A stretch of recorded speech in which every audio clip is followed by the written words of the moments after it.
Ya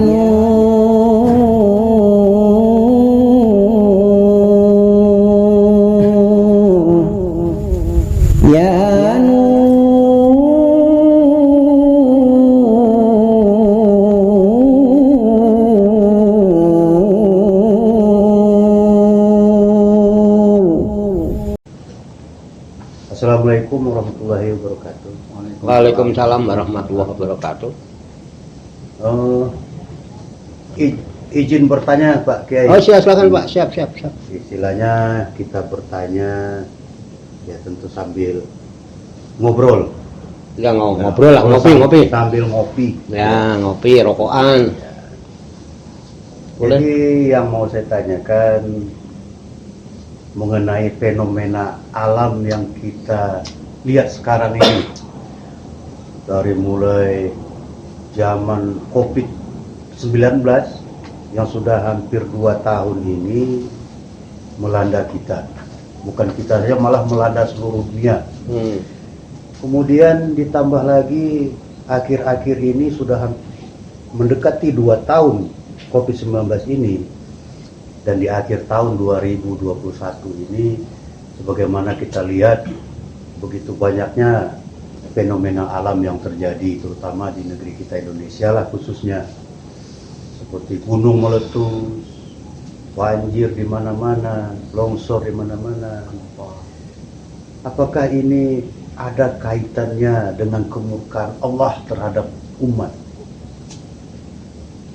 Kok bisa musibah ini berkepanjangan? Kemurkaan Allah? Ya, apakah ada ini berkaitan dengan kemurkaan Allah kepada kita umatnya? Ya. Mungkin kita sebagai umat selama ini lalai dalam artian mengerjakan ibadah, lalai dalam menjadi khalifah yang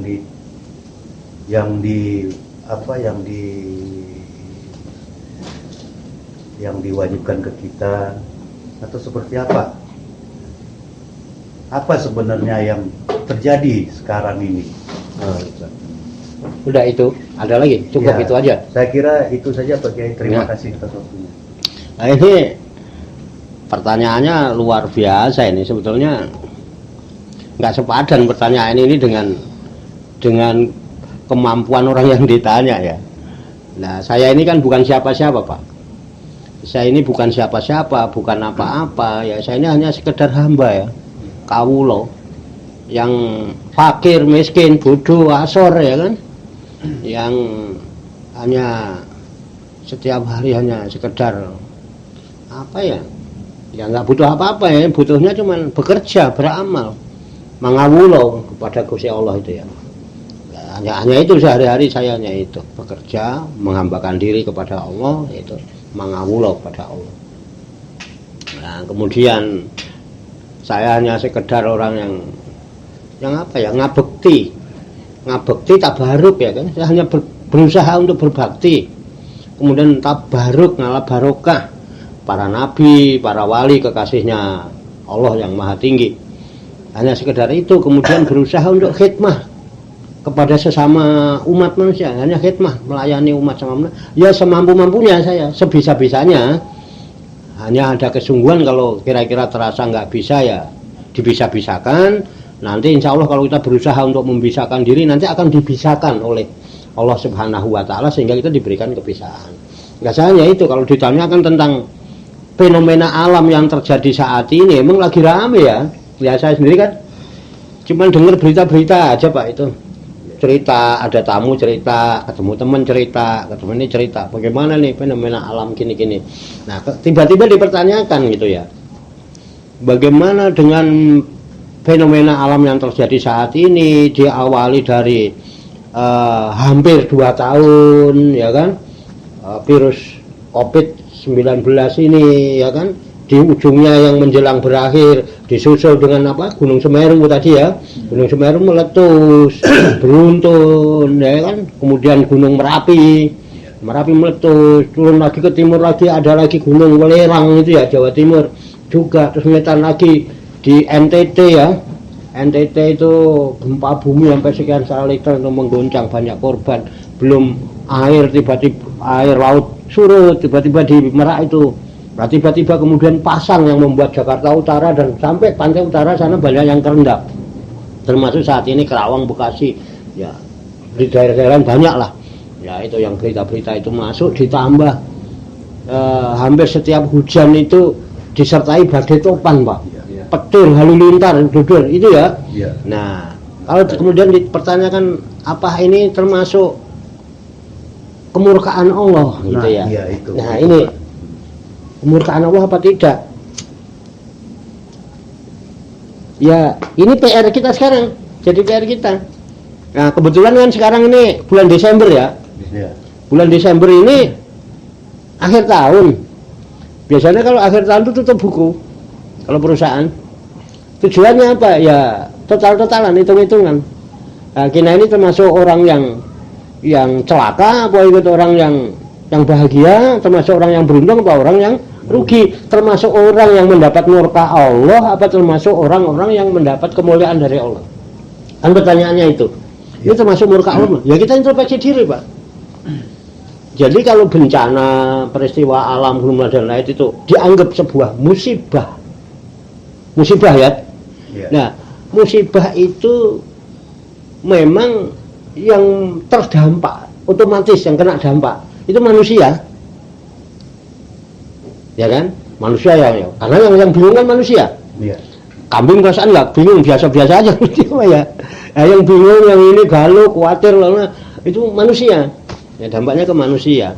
Jadi ini musibah ini menimpa manusia. Nah, terus kriteria mana murka, mana ini apa? Apakah ini murka? Ya kita hitung. Jadi musibah itu kalau mengena pada orang-orang yang beriman, yang taat, benar-benar dia iman, itu dinamakan ujian. Diuji imannya. Itu. Imannya memang lagi diuji sama Allah, padahal kan dia orang beriman yang taat, yang patuh, dia takwa, diuji oleh Allah. Tapi kalau musibah ini mengena pada orang-orang beriman tapi masih maksiat gitu ya, masih ini ngaji nggak mau, ibadah nggak mau, apa susah lah, bayar zakat gua nggak mau, sedekah susah dan lain sebagainya, buat beli mobil Avanza 2 tapi pergi haji aja enggak, padahal haji reguler paling 35 juta, beli mobil 2 bisa kok, pergi haji enggak, padahal dia orang. Nah, ini mungkin peringatan, model ini peringatan. Nah, kita ini termasuk yang diuji, yang diingatkan apa tidak. Nah, kalau diuji berarti kita harus lulus, berusaha untuk lulus dalam ujian. Tapi kalau kita diperingatkan, tujuannya supaya kita kembali ingat. Mungkin kita lagi lalai, tadi yang kata Pak Dato. Karena kelalaian kita, mungkin karena kita beriman, lalai, diingatkan. Tetapi kalau manusianya ini manusia yang kafir, ya kan, yang menyekutukan Allah dan sebagainya, baru disebut murka. Nah, bentuk murka Allah itu yang disebut azab. Jadi ada 3 kriteria. Jadi kita tergolong yang mana, murka apa tidak, kan gitu. Jadi kalau untuk introspeksi pribadi, ayo kita hitung-hitungan diri kita. Jadi saya tidak bisa menjawab, yang bisa menjawab Pak Dato sendiri dan bapak-bapak semua yang menjawab. Setelah kita introspeksi diri, saya ini termasuk orang beriman yang taat apa tidak? Kalau taat berarti ini ujian, bukan murka. Kalau ujian itu membuat kita senang. Oh, besok mau ujian, yes. Kenapa? Kalau saya lulus, saya naik pangkat, saya naik kelas, kan gitu. Kalau orang yang siap, karena dia sudah belajar, dia berusaha, ini begitu ujian dia senang. Tapi ada orang yang terima ujian itu stres, karena dia tidak menyiapkan diri dari sebelumnya, nggak mau sinau, nggak mau belajar. Gitu ya. Ada yang begitu ada mau besok mau ujian, dia bingung nyari orang-orang yang bisa ngasih bocoran soal. Ada yang gitu. Tuh. Ada yang begitu dalam menyikapi ujian. Nah, kan? Kalau kita enggak, termasuk itu mungkin kita lalai. Kalau kita lalai berarti kita termasuk orang yang mendapat peringatan, bukan murka. Tapi kalau kita ternyata orang yang ingkar sama Allah, kita kufur bahkan menyekutukan Allah menjadi orang, mungkin itu murka. Nah, jawabannya itu. Tapi kalau secara umum, kondisi umum ya kita lihat, kalau secara umum ini dianggap murka apa tidak. Nah, ini kita pribadi dulu ya, kita enggak. Nah, kalau secara umum, ini menurut jenengan ini murka, peringatan, apa ujian? Kalau secara global. Kalau secara global berarti kita memandang secara menyeluruh bagaimana kondisi umat di negara kita Indonesia ini yang mayoritas Muslim. Nah, kalau ini dengan kriteria 3 ini ujian bagi umat Islam Indonesia yang aku beriman. Apa ini peringatan bagi umat Indonesia karena umat berimannya banyak yang maksiat, atau ini justru murka Allah untuk rakyat Indonesia? Jadi kira-kira gitu Pak. Jadi ada yang perlu ini lagi, silakan. Kalau ada ngasih pandangan lain ya kita bebas aja lah, namanya ngopi ya. Nah, kira-kira itu saya begitu Pak. Ya, terima kasih penjelasannya dari Pak Kiai. Ya, dari 3 hal tadi itu, antara apakah ini merupakan ujian, apakah ini merupakan peringatan, apakah ini merupakan azab dari Allah. Murka Allah kan pertanyaannya ini apa termasuk murka Allah lah, saya jawabnya itu. Kalau kita ambil global secara umum, ya khususnya untuk kita sebagai bangsa Indonesia Indonesia. Kalau kita ambil secara globalnya, apakah ini azab, apakah ini peringatan, apakah ini ujian.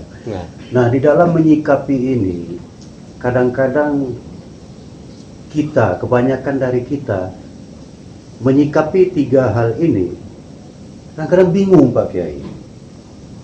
Kenapa bingung? Yang membingungkan umat sekarang ini karena banyaknya informasi-informasi yang datangnya dari sumber tidak jelas. Contoh seperti ramalan-ramalan, ya. Misalnya ada yang meramal, yang nggak usah dinamain lah ya, nggak usah disebutin. Ada ramalan tanggal sekian, bulan sekian, tahun sekian, bumi Indonesia akan gonjang-ganjing. Misalnya suatu daerah akan dilanda musibah besar. Nah, ini kadang-kadang yang melemahkan akidah umat, Pak.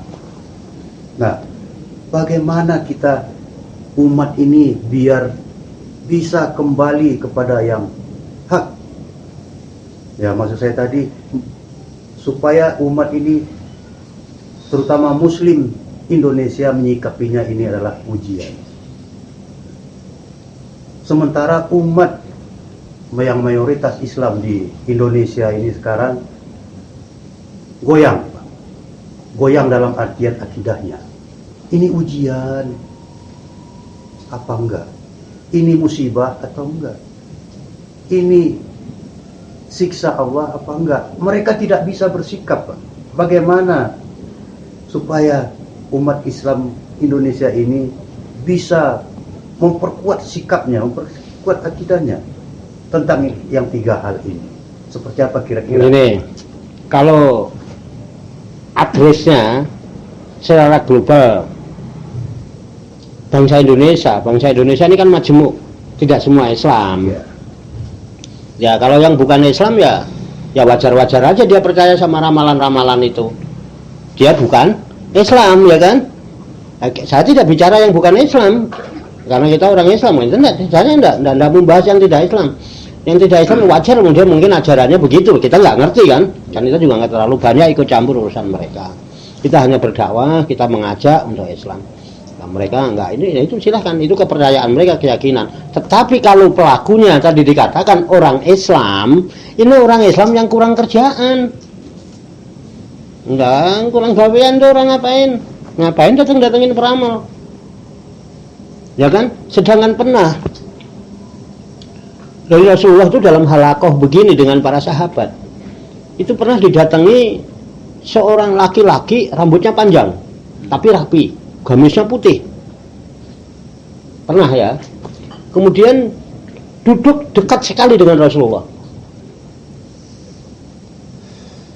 bahkan di dalam satu riwayat itu diceritakan hingga lututnya orang itu dempet dengan lututnya Rasulullah. Kemudian kedua telapak tangannya diletakkan di atas kedua paha Rasulullah. Nah, tamu itu datang disaksikan oleh para sahabat.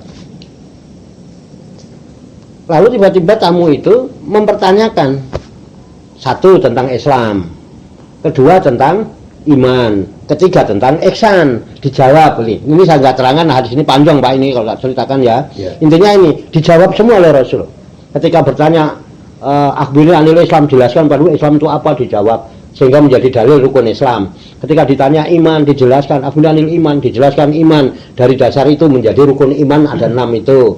Kemudian tentang ihsan, dijawab anta budallah ka anaka taroh fa ilam takun taroh fa inahu yarok. Engkau beribadah pada Allah kalau engkau melihat, kalau engkau enggak melihat, yakin Allah itu selalu melihat seluruh aktivitas kamu yang lahir dan yang batin. Ini ihsan. Ketika orang ini nanya, ya Rasulullah, mata sa'ah, kapan terjadinya kiamat? Rasulullah yang menjawab, itu Mas'ul a'lamu minasail. Orang yang ditanya tidak lebih tahu dari orang yang bertanya. Ketika ditanya kapan, Nabi nggak ngeramal. Bagaimana orang sekarang bisa ngeramal tanggal 12 bulan 12 tahun 2012 kiamat? Dia yang kiamat kali. Betul nggak? Pernah ya dulu kita dengar ya? Wajib tidak percaya. Larung Rasulullah aja kekasih Allah, Sayyidul Anbiya wal Mursalin, ditanya kapan kiamat. Orang yang ditanya tidak lebih tahu dari orang yang tanya. Artinya baik yang bertanya maupun yang ditanya sama-sama nggak tahu kapan kiamat. Yang pasti kiamat itu datangnya tiba baktatan. Jadi wajib tidak percaya kita. Kalau memang itu orang Islam, nah orang Islam kurang kerjaan kalau gitu. Bahkan Nabi mengancam barang siapa yang mendatangi al-kahin. Kahin itu dukun yang suka ngeramal nasib orang ini itu 40 hari ibadahnya tidak diterima. Kalau dia meyakininya, dia kafir. Itu ada hadisnya itu. Jadi itu Pak, kalau kita menyikapi itu, ya ini malah membuat galau kan. Orang takut dengan ramalan-ramalan itu. Saya kira orang tidak punya sikap yang jelas, gonjang-ganjing nggak karuan, kan ini jadi tidak baik. Harusnya kalau orang Islam ngajilah, datang ke majelis taklim. Allah sudah berikan petunjuk melalui kitab suci Al-Qur'anul Karim. Mbok yao yang belum bisa baca Quran berusaha baca Quran. Kan nggak enak Pak kalau kita gini hari masih ada saudara kita yang belum bisa baca Quran. Padahal Quran udah 1400 tahun adanya itu. Dari zaman Sayyidina Utsman itu udah dicetak. Nah, sampai kita aja taruhlah kita dari zaman Wali Songo baru kenalin Islam. Mosok sampai gini hari 200-an tahun masih ada orang yang ngaku Islam tapi belum bisa baca Al-Quran, padahal banyak lagi bilangnya ya. Kalau yang baru mu'alaf mungkin lah wajar. Lah kalau yang udah 50 tahun kemudian sejak kapan Islam sejak lahir terus nggak bisa baca Quran, kira-kira malu nggak? Malu. Ini kan namanya mengabaikan. Mestinya ngaji. Nah, padahal itu hudal linnas itu Quran itu petunjuk bagi manusia, bahkan dia bayan wal furqan, penjelasan di Quran serba ada. Furqan bisa membedakan mana yang hak, mana yang batil. Nah, kalau di kita kan kita dasarnya ada Qurannya, ada hadisnya, tapi kan harus datang ngaji mestinya solusinya. Kalau mengurangi Islam mestinya gitu supaya ada petunjuk-petunjuk dari Al-Quran. Kalau menyikapi bagaimana kondisi fenomena alam ini, apakah peristiwa-peristiwa ini sudah dijelaskan? Pasti ada di Quran, pasti ada. Kalau kita mau ngaji, insya Allah tahu, sehingga orang-orang yang ahli-ahli zikir, ahli Allah, alim kekasih-kasih Allah itu tidak pernah takut Pak. Jadi ada ayat di surat Yunus bunyinya gini, ala inna awliya Allahi la khaufun alaihim wa lahum yahzanun. Ketahuilah, ingatlah bahwa sesungguhnya wali-wali Allah itu la khaufun alaihim, enggak ada rasa khawatir, enggak ada rasa takut.